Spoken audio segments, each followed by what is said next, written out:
The Naugatuck Valley was a manufacturing area like no other. Known for its production of brass in the 19th and early 20th century, it would be the birthplace of the Waterbury Clock Company that would grow to international renown as Timex. It even earned the nickname the Switzerland of America for the sheer amount of clocks produced in this one area of Connecticut, according to the New England Historical Society. But like so many other places, manufacturing left, changing the area drastically. Joining us today is Rick Dunne, Executive Director of the Naugatuck Valley Council of Governments, to talk about where the area is going. We'd like to thank our new sponsors at Gateway and Housatonic Community Colleges. The Municipal Voice is the Connecticut Conference of Municipalities podcast in collaboration with WNHH LP 103.5 FM. I'm your host, Matt Ford. As always, be sure to give us a like and let us know what you're thinking in the comments. CCM's Municipal Voice podcast continues to present a key forum on important state-local issues.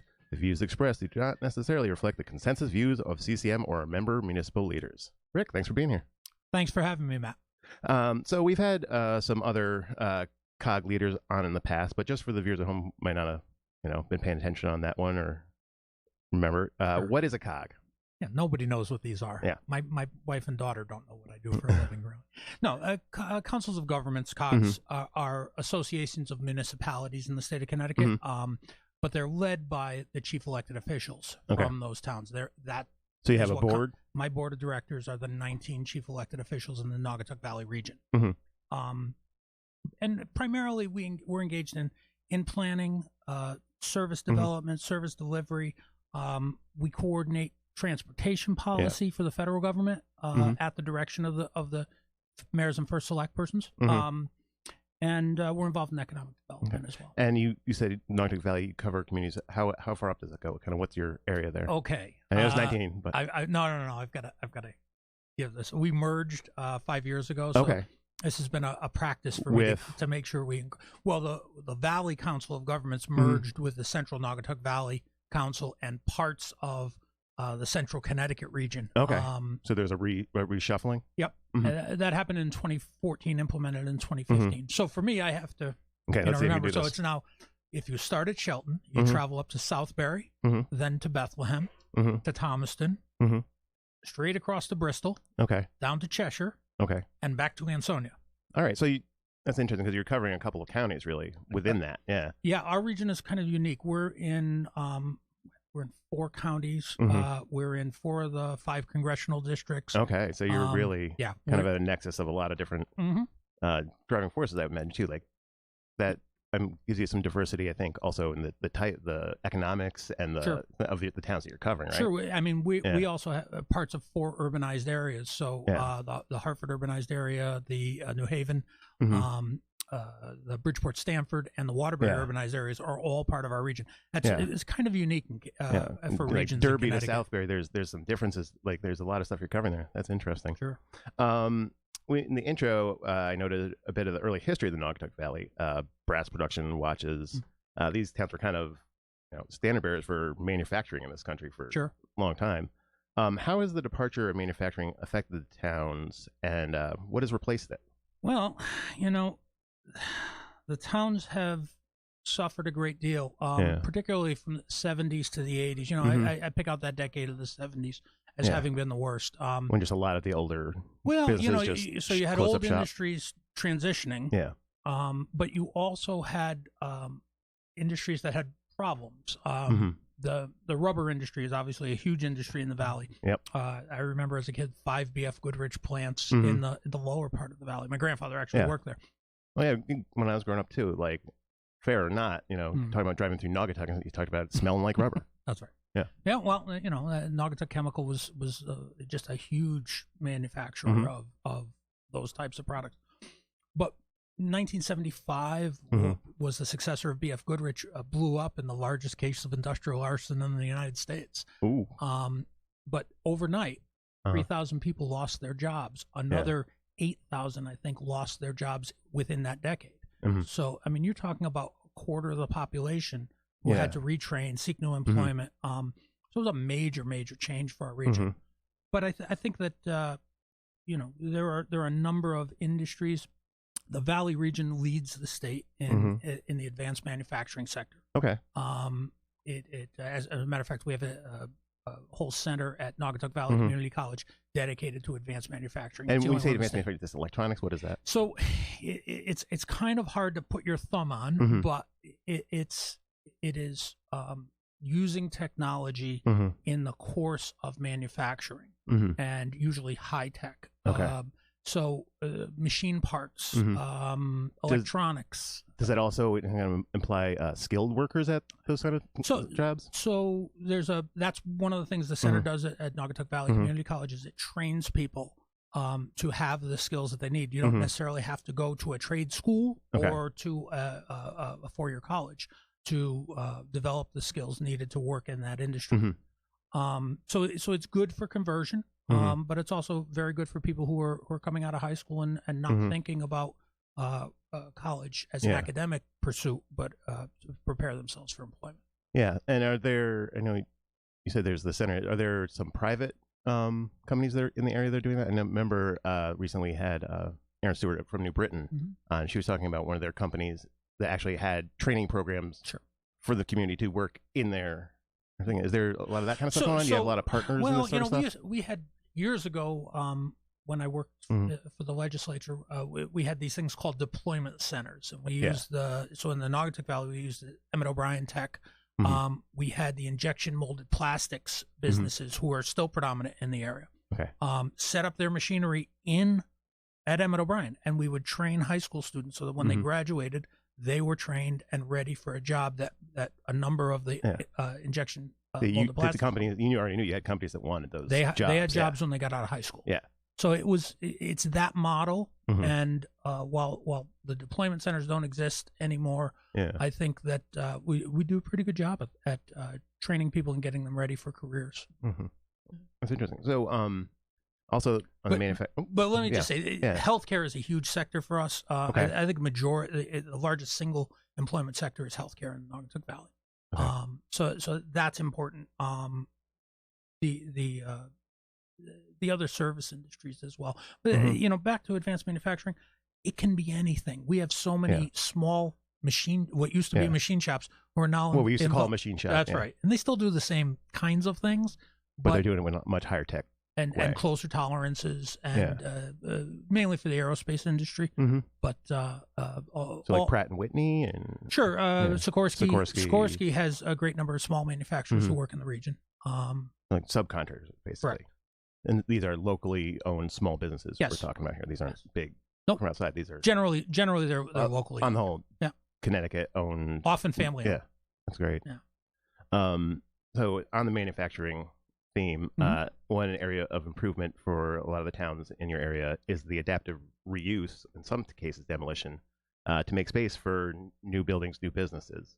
In Derby, there was a big topic of discussion with some buildings needing to come down as part of a larger project. A lot of these sites are brownfields. I mean, they've got a history of industrial use, and there's some pollutants that have to be dealt with, and it can take years to clean those up and make them available for new uses.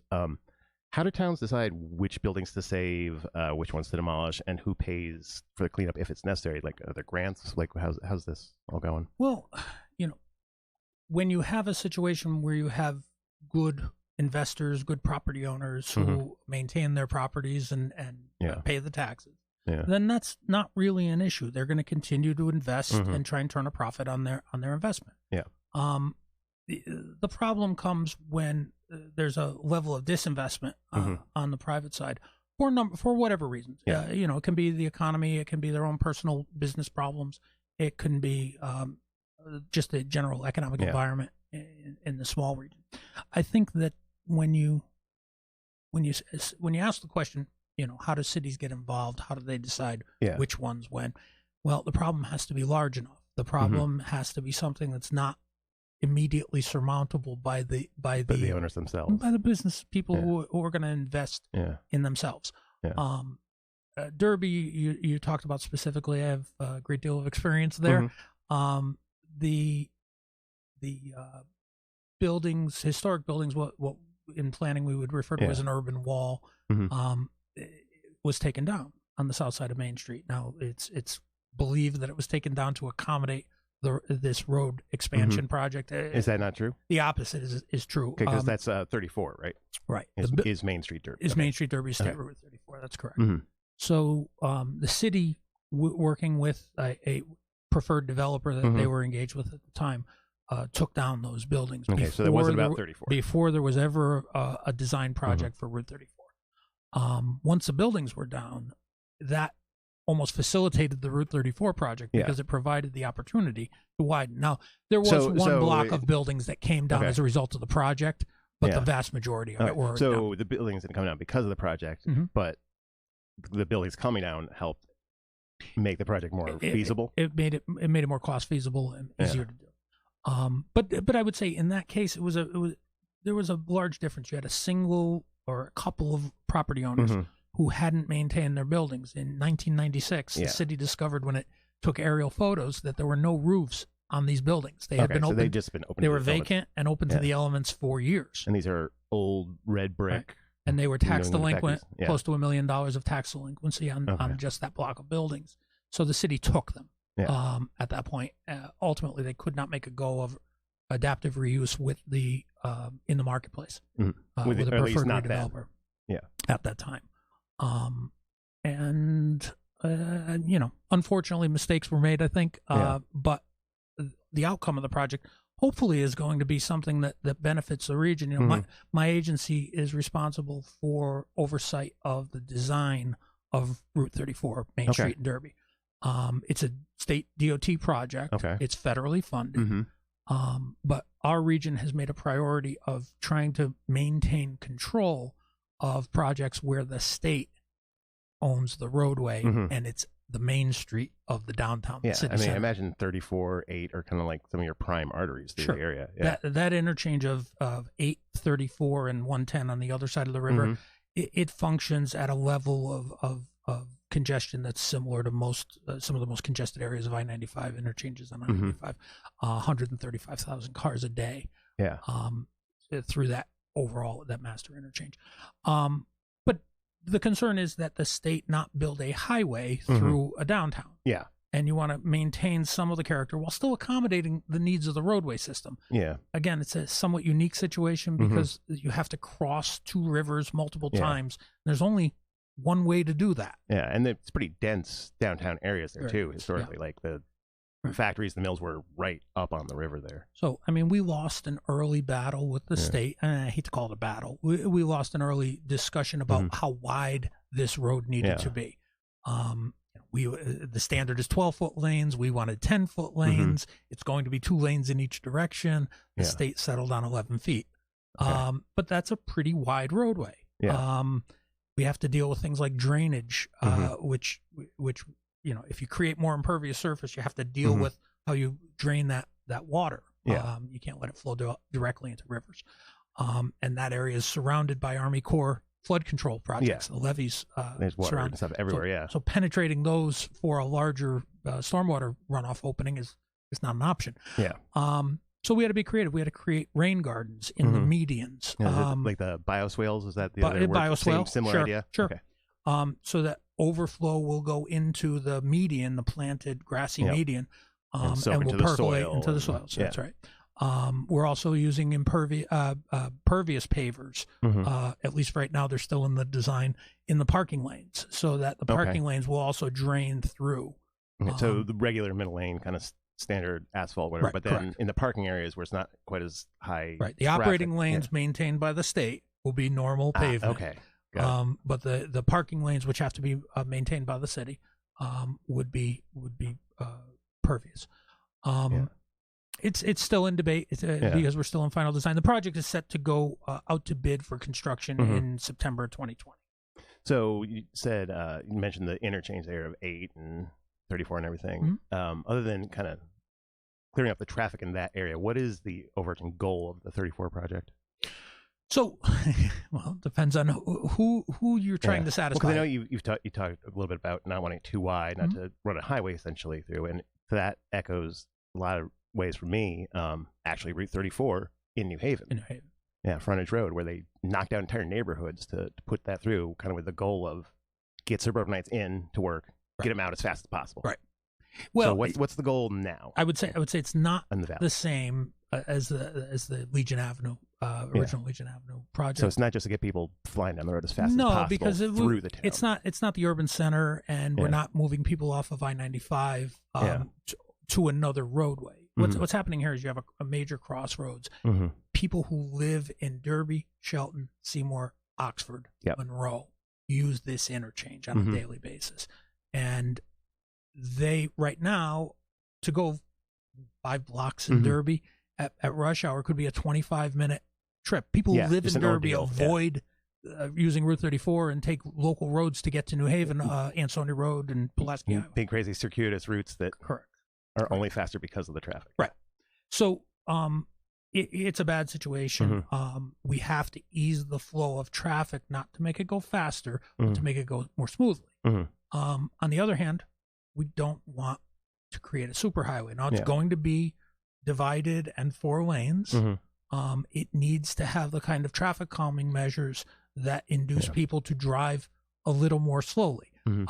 Lots of trees, lots of plantings, differentiated pavement surfaces for the intersections, for the crosswalks, for the parking lanes. Complete streets sort of stuff. A complete streets approach, although there was a segregated bike ped lane that was eliminated from the project in the second revision of this plan. It was originally put in and then it was taken out.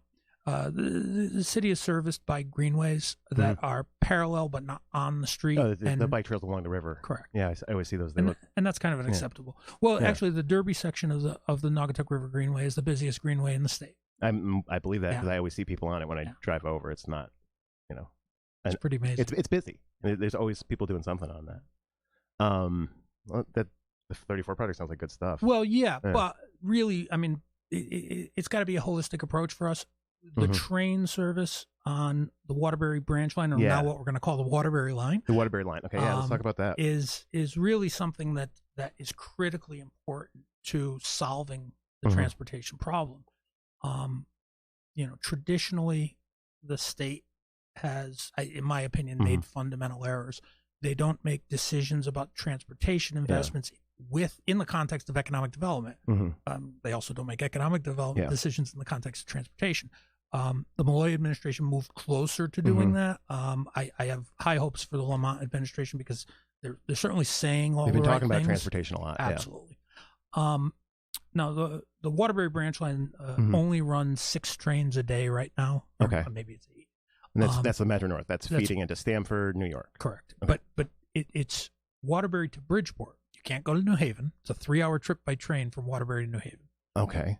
Which is insane. In the same county. Right. But you have to go to Bridgeport and transfer no matter where you're going, or one of the peak hour trains continues to Stamford direct. Okay.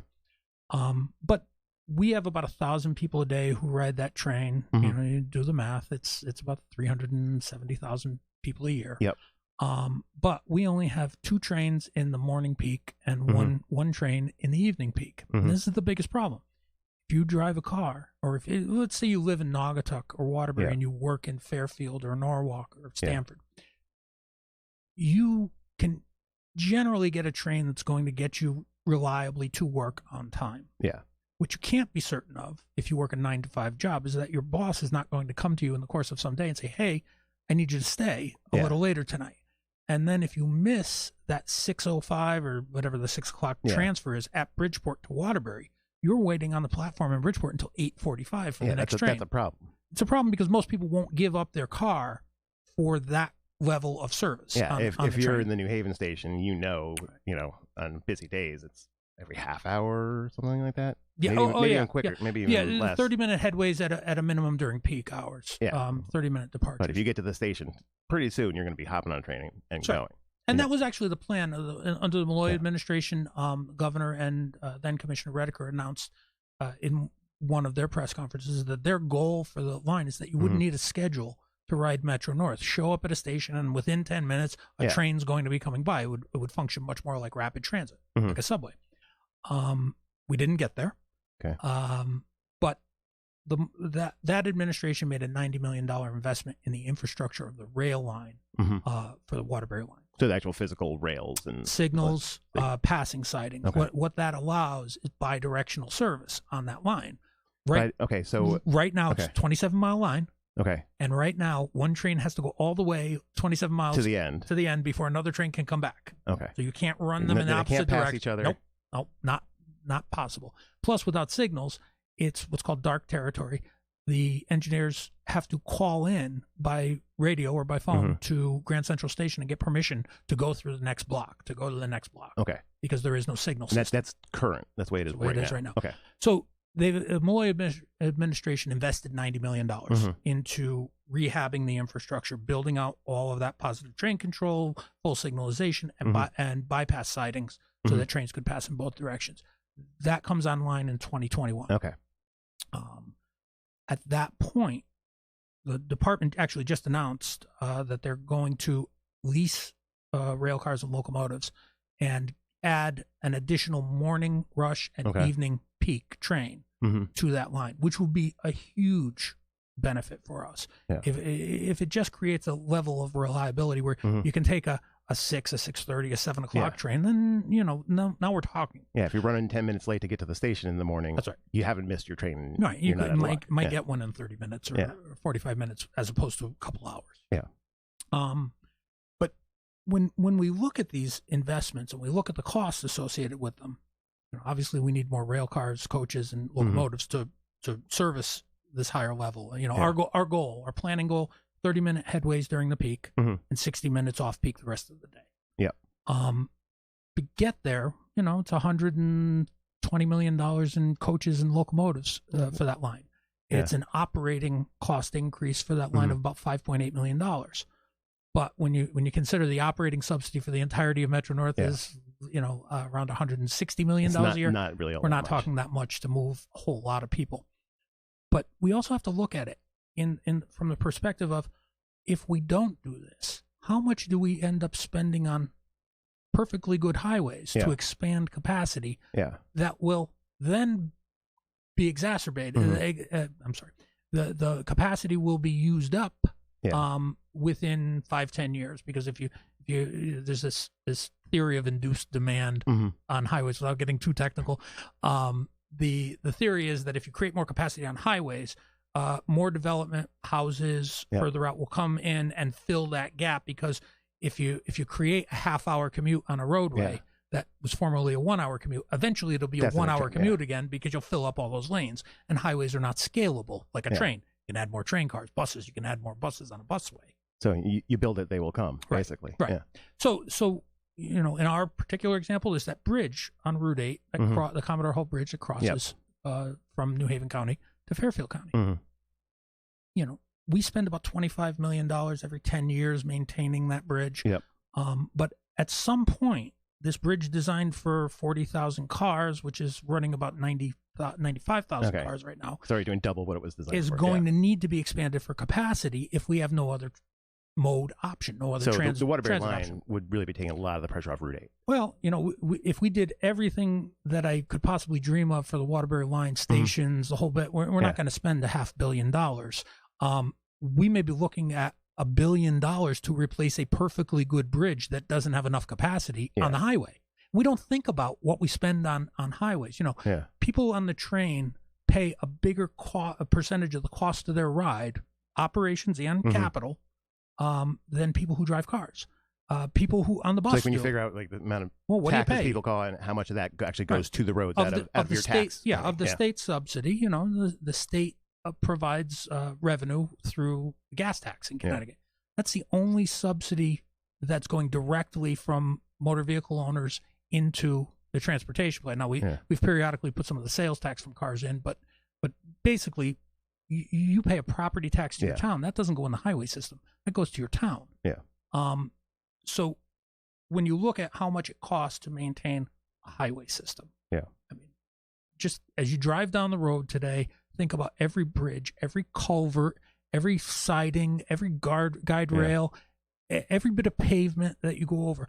The cost of that is immense. Yeah, Jersey barriers aren't free. Immense.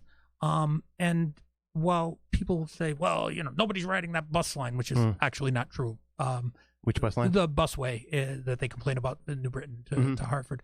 15 million people have ridden this line. I mean, somebody's riding it, and they're not in cars on 84.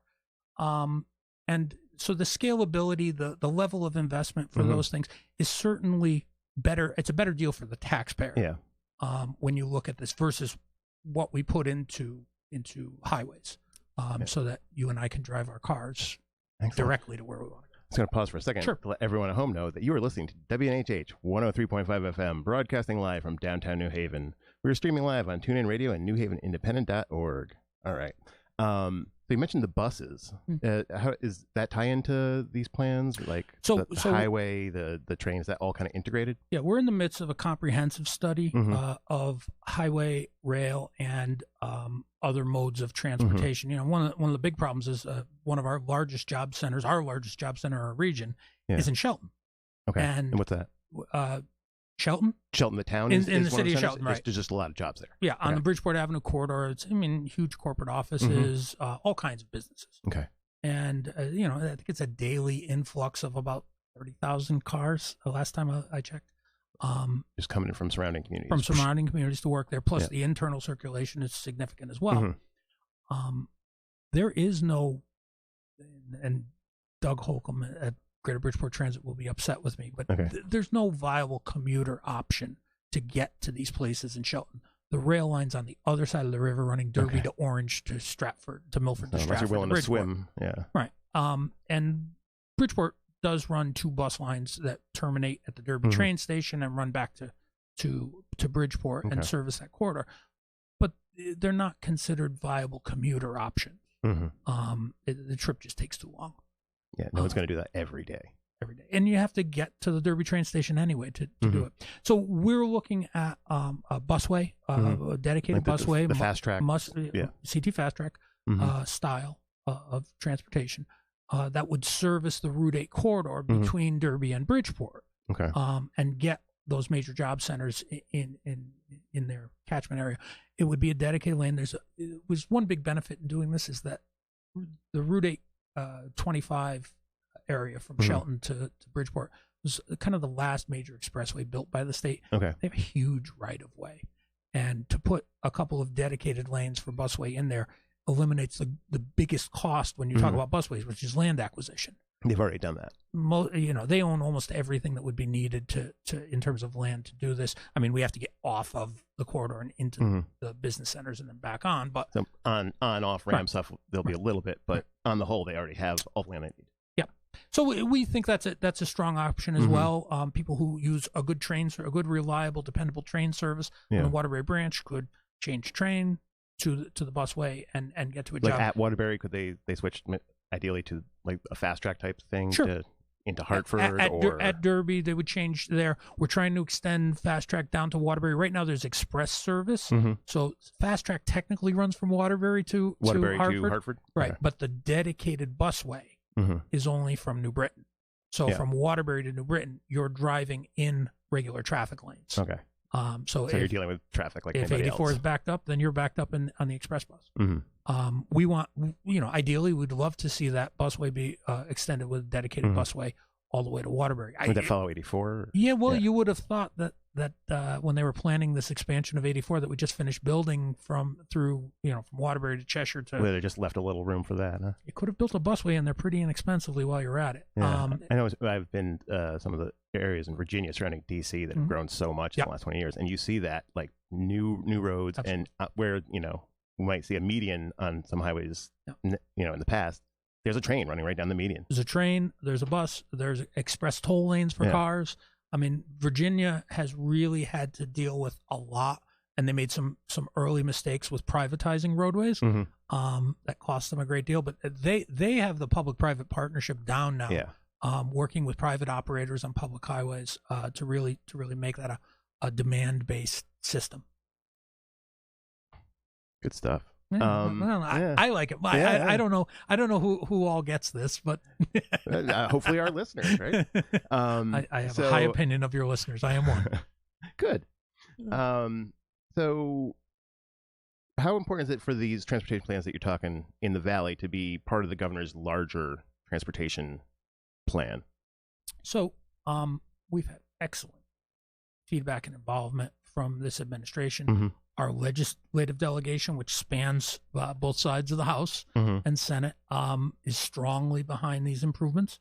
And it's primarily state funded. There's not a lot of federal funding that goes into rails, or in particular rail cars, coaches, and locomotives. Has to do with the Build America and Buy America requirements. But those sound complicated. Well, there are no original railroad coach manufacturers in the United States. Okay. So Buy America can be made difficult. Now, there are some foreign, Bombardier is in Canada, Kawasaki. There are a couple others who build rail cars. There's a new effort to build an American rail car. I'm not fully up to speed on it. But currently it's just not available. I think there are a number of states who are signing up to be participants in it. Florida has sort of led the way, from my understanding. Like I said, I don't want to speak to this because I don't know a lot about it. The full details. Yeah. Right. But, and I don't want to say the wrong thing and be inaccurate. But that's something that's being talked about as a possible. Yeah, no, it's important. But the point in Connecticut is it's so expensive to specify something that qualifies for the federal purchase guidance that, for instance, when the rail administration bought the last, whatever it was, 300 rail cars, or 300 million, I can't remember which, they awarded it to Kawasaki, who did the final assembly in Nebraska, I think. And they set up a plant here to do that final assembly. Just really to do that job. So, but we didn't have to comply with the federal procurement standards for American content. It was much, much less expensive for the state. Yeah. But, you'd like to be able to use some of that federal transportation funding on the rail system. Yeah, I think we all would. Recently in New Haven Biz magazine, they touted a slow but steady development of Ansonia's Main Street corridor, and I've seen it myself. Like some of the photos, it looks great.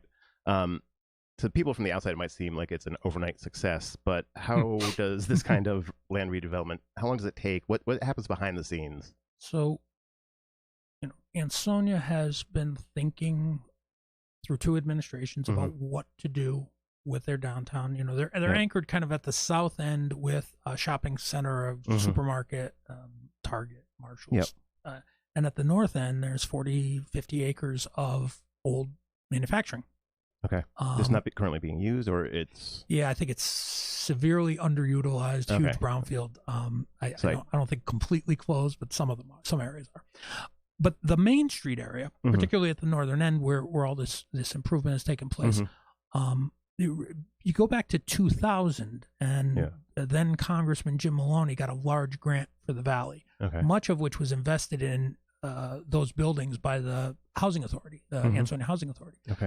So that created a basis for private investors to acquire and occupy those spaces, because kind of spread from there. Yeah, and I think there's always a spin-off effect of economic activity. If you create some activity, more activity is going to be created by virtue of the activity you initiated. And it seems like a better idea to go in next to that nice new shiny building with all the stuff than the broken down, one down the street, I would imagine. Yeah, I mean, in the restaurant business, there's 2 schools of thought. I'm part of my family. I grew up around the restaurant business, and I had an uncle who used to say, I don't want any exclusive area. Give me a shop I can open up next to 4 other restaurants, and I'll beat the devil out of all of them. And so it attracts, the activity attracts other activity, attracts other investors. I think they've done a very, very good job in Ansonia at supporting it. In my opinion, governments. When you say local government, the local government officials. Okay. Yeah. My opinion is that the role, I'm a former municipal economic developer. Okay. The role of local towns and government in general in economic development. I mean, none of us ever created a private sector job in our lives, and we report them, but we don't really create them. The private sector creates them.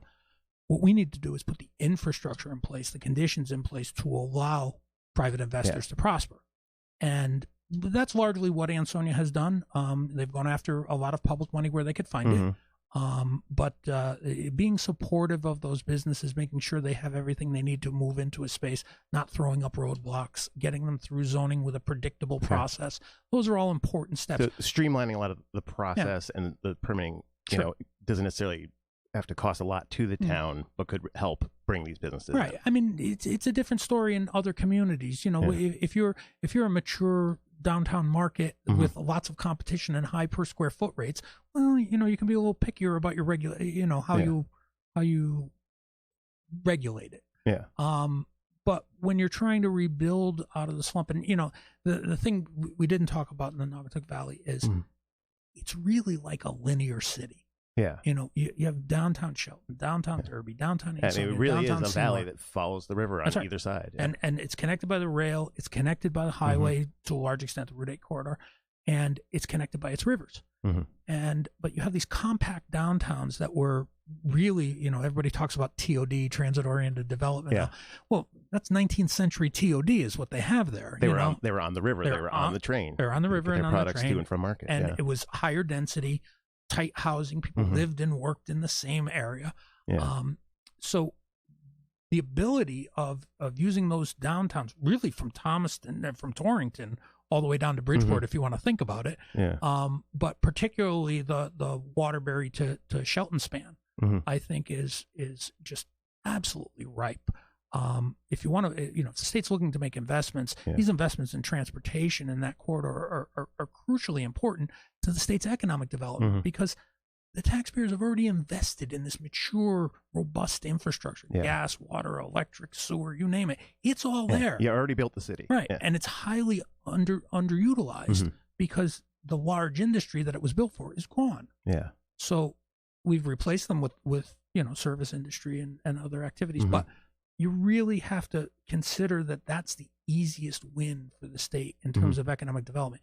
If you put a system in place where people can get to and from those areas quickly and easily, then certainly the younger generations are looking for that kind of lifestyle, and it's appealing to them.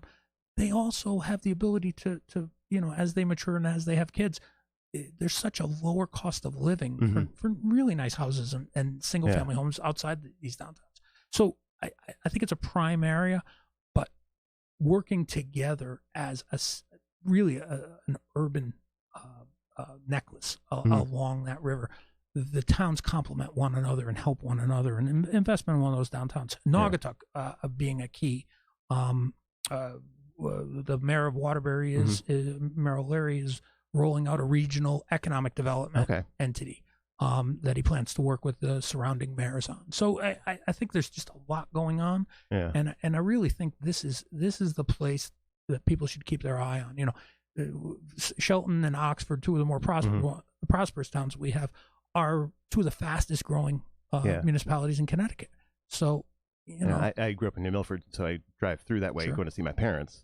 And I've seen was the Market 32 and that whole in Oxford. Yeah, the Quarry Walk has changed that whole area so much. Yeah, Griffin Hospital had their annual meeting at Quarry Walk last night. They've built a new facility there as part of that. It's an incredible development. You know, we have people who ride their bikes from that area down to the train station in Seymour to take the train to New York. That we have to find ways that we don't have enough time to talk about first mile, last mile, but that first, when we're talking about these parts of Connecticut that were built on the sort of suburban office park model and now need to respond to a different type of urban environment or connection to the urban environment, we have to find a way to solve that first mile, last mile problem, getting people to the transit station, from it to their jobs and back home. Business does a good job of that, particularly in Lower Fairfield County. Lots of businesses support shuttle vans that move from the train station to their campus or whatever. We need to find ways to do more of that. So, can you talk a little bit? You mentioned Mayor O'Leary sharing some services, possibly. As a general cause, we at CCM kind of like the idea of sharing services where it's appropriate. It comes up a lot in our this report is different report that we did. Right now, your COG is looking at Ansonia Derby school regionalization. We know these towns are pretty small in land area. What makes sharing services or regionalization more feasible? Having those smaller, more dense geographic regions around it? It's geography, it's population. There are a number of factors that go into evaluating whether there's going to be some way to achieve economy of scale. Mm-hmm. Cost reductions, but not just cost reductions, improvement in the level of service. Yeah. If you have a small school that's limping along mm-hmm. and doing okay, but not providing all of the academic opportunities it could be providing to its students, if you have a school system that only has a half dozen advanced honors courses, and merging together at the same cost is going to allow them to have 20 options for those. Well, that's a lot better for that community and for those kids and for the homeowners, all the property owners in that town who, I imagine there's also savings to be had in kind of some of the back office-y kind of stuff, administration. Yeah, I mean, so the bigger, actually, I just came from CCM task force meeting where we were talking about education just before I left. The bigger ideas are the ones that people say, I can't do that. But they're the ones that really need to be investigated because the scale at which we deliver education in particular, all services in Connecticut, but education in particular, is the biggest part of any town's budget. Yeah. And it's what makes our cities and suburbs unequal. It's what generates it's largely what generates a 60 mill rate in an urban center and a 28 mill rate in a suburban center. The average mill rate in Connecticut's around 30. The equalizing the investment, the expenditures, and the burden is really where the key is. I mean, me personally, people tell me I'm nuts, and I think that it's off the table for now. But the state has the constitutional obligation to deliver education. Yeah, and they've basically offloaded about 60% of that to the towns in terms of cost. So, the state has some really good, what are called RESCs, Regional Education Service Centers, ACEs in this area, CREC in the Hartford area. They're well set up to function, in my opinion, as 6 regional school districts. If you let the towns opt out, if there's some incentive, towns want to opt out, they're going to give up any state subsidy going forward. Lots of those more affluent towns don't get a lot of state subsidy to start with. It wouldn't be much of a loss. Right, but it's thinning out the money that should be going to the urban centers by providing it to affluent communities or have fallen to what's called the hold harmless provision of the ECS. But there's a more efficient way to tax for this, is a more efficient way to fund for this. In short, the reduction in the efficiency and reduction in cost by consolidating school districts for those who join, who opt to join. Could be funded rather than 50 to 60% of a town budget. Let's just say it's average town 15 mills, but you have cities like Waterbury and Hartford. It's more. It's 60 plus. Yeah. The funding to run a regional school district by a statewide property tax is 7 mills. So immediately, even if you save no money, immediately you're equalizing the burden in a way where now the urban centers are more competitive for business because businesses aren't opting to go to a town with a mill rate of 30 because they can't pay property tax and personal property tax in a town with a mill rate of 60. Well, if you're able to cut those rates in half, you're equalizing the playing field. Right. And I think that's something that they really need to think about. But for us in particular, we're still in this draft report phase. We're going to see what's coming out of this. Ansonia and Derby will have to make their own decisions. Eventually, they're going to go to referendum if they choose to about a consolidation or some level of service. Which I think is probably the best way. It's important because I feel like if people feel like they're being forced to do something, they have to buy it has to be from the towns themselves. Absolutely. They want to do this. Absolutely. Yeah. We're actually doing another study right now on wastewater. So we have 5 wastewater treatment plants along the Naugatuck River. Okay.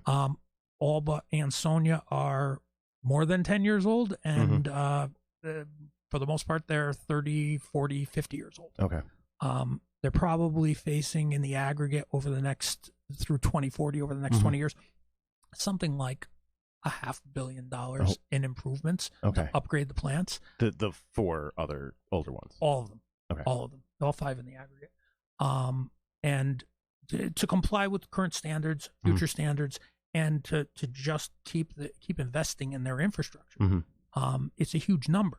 Yeah. And the federal government pays for some of that through clean water. Most of it comes from the state in clean water, and actually, I shouldn't say that the vast majority is paid by the local ratepayers. Yeah. And we were attracted by this difference in water pollution control fees that are paid by businesses and by residents. And not only are they radically different, they're changing and increasing at a rapid rate. Yeah. They're becoming a big part of the cost of doing business. So if we're looking at, can we consolidate plants? Mm-hmm. Can we improve the collection systems? Getting the clean water out of the dirty water is one of the key elements of reducing cost to operate. Separating it at the start, you're saying? Or? Preventing stormwater from there are two, inflow and infiltration. Mm-hmm. Infiltration is a huge problem. I have, 4 of the 5 towns, their collection systems, their pipes around the town. Some of these date back to 1860. Okay. So upgrading those systems so that clean water is not flowing into them. Mm-hmm. The combined systems that exist in downtowns are also a problem. Keep it separate. Right. Yeah. But the more we separate that and get the clean water out, the easier it is to comply with standards. Mm-hmm. The less we're going to be processing in those plants and the less we have to store. I mean, traditionally, it's been considered cheaper to just leave them combined and process them that way. Federal government is not letting communities do that anymore. You can't do that anymore. Well, you can't let it overflow raw into the river. And so now it's not cheaper. So if you look around the country where there are consent decrees, there are cities building these huge underground tanks, miles long and 40 feet around, that are just storing overflow from combined systems until it can be then fed back into the plant to process. You get a big rainstorm, it all goes in the tank, and then slowly gets processed when it stops raining. These tanks cost ridiculous, hundreds of millions of dollars. They're massive projects. Yeah, I've seen them. Those thing that digs out subways. They have one going under Washington D.C. right now, building a second storage tank with a third on the drawing boards. It's crazy. Yeah, huge project. But if you find a way to get the water out of the system, combine the operations, we're going to look at regional administration. But you've got to consider representation. How people, one group shouldn't set the rates for towns that don't have a vote on the board. So we've got to look at governance. We've got to look at what the operations and maintenance capital cost reductions would be over time, and then we would be in a better condition to do that. So we're gonna draws on the board. Let us know. We've got 2 minutes left. Know. So short legislative session is coming up. Yes, a lot of things are on the table. Mm-hmm.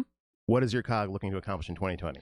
Short session. Well, we're primarily interested in just fixing some language, making sure that transportation gets funded, because we want to see the state collect its full share of federal funds, and if we can't match all that, then we're leaving more money on the table and making the thing more unequal for Connecticut residents. But those are the big priorities. Yeah. Short session, you try and do fix-it things as opposed to big new ideas. Yeah. But that's where we're going to stay focused. Well, sounds good. We'll have to have you back and talk more about that after. I'd like to thank our guest, Rick Dunne. Thanks to our sponsors, Gateway Community College and Housatonic Community College. Learn more about them at gatewayct.edu and housatonic.edu. The Municipal Voice is a co-production by CCM and WNHH 103.5 FM. Kevin Maloney is our executive producer. Christopher Gilson is our producer. Harry Draws is on the boards, and I'm Matt Ford, your host. Be sure to check out our Facebook page and give us a like. And watch out for our CCM chat series on our YouTube page. Thanks for being here. Thanks, Matt. What is the 2020 census? Every 10 years, the census records everyone living in this country. It's written in the Constitution. And it comes in a questionnaire that counts everyone who lives at your address on April 1st. The data can be used to inform funding for services like fire stations, schools, clinics, and representation that affect your community. How will the 2020 census data be used? Where there are more people, there are more needs for public services. That's why the census is used by the government to inform funding decisions each year. But that's not all. It's also used by nonprofits to inform services, by businesses to create jobs, and even by students for school projects. Understanding how the population changes helps us shape the communities across Connecticut for the better. How does the 2020 census affect representation? There are 435 seats in the House of Representatives. These get distributed to the 50 states by population, and Connecticut currently has 5 seats. States with smaller populations get at least 1, while states with larger populations might get more. How do I take the 2020 census? In March 2020, every address in Connecticut will receive an invitation to complete a simple questionnaire. And there are 3 ways to respond. Number 1, do it online. Number 2, call by phone. Number 3, send it by mail. For those who don't respond, a census taker from your community will follow up and assist you. Is my 2020 census data safe?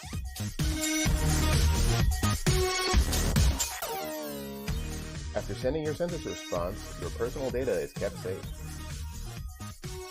By law, it can't be shared with any other government agency, law enforcement, or landlord. So take your 2020 census with peace of mind and help shape the future of Connecticut. Learn more at 2020census.gov.